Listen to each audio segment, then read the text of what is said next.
A 6-month-old boy presents to a pediatrician for evaluation of recurrent bacterial infections. He has a history of a variety of bacterial infections since birth. Physical examination reveals light-colored skin with silver-colored hair. Pediatrician suspects an immunodeficiency disorder and decides to order several tests. Study of boys' neutrophils reveals that they contain large cytoplasmic vacuoles. Somebody from in the last session asked me how to differentiate two particular diseases. This is that particular disease. The neutrophils, they contain large cytoplasmic vacuoles. Genetic studies show a mutation in the LIST gene. Which of the following is most likely diagnosis in this patient? Option A, acquired immunodeficiency syndrome, AIDS. Option B, combined variable immunodeficiency. Option C, Chediak-Higashi syndrome. Option D, congenital thymic aplasia.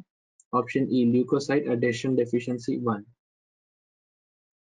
Patient was having recurrent bacterial infections, right?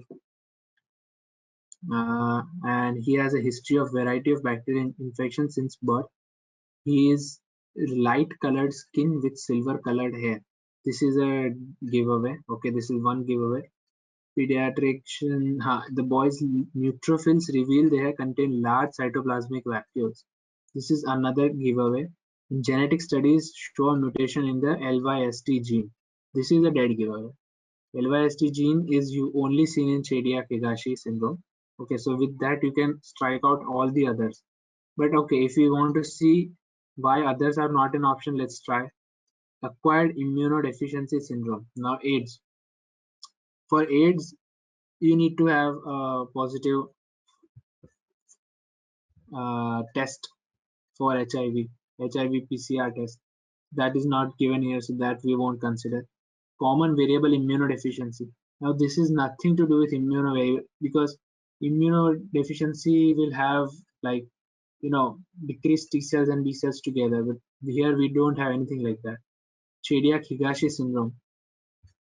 Again, nothing to do with Chediak-Higashi. Everything we have: LIST gene, the light colored skin, albinism, all of that with Chediak-Higashi. There is a mnemonic also for Chediak-Higashi. Congenital thymic aplasia. This is not happening because then we'll have T cell type syndrome. The bacterial rather than bacterial, we'll have fungal and more viral diseases. Leukocyte adhesion deficiency type 1. Okay, leukocyte adhesion deficiency is what we see is we see more of pus-less, purulent, less purulent infections, like infections that are not healing or something like that. Thanks for watching. Please give a thumbs up and subscribe for more.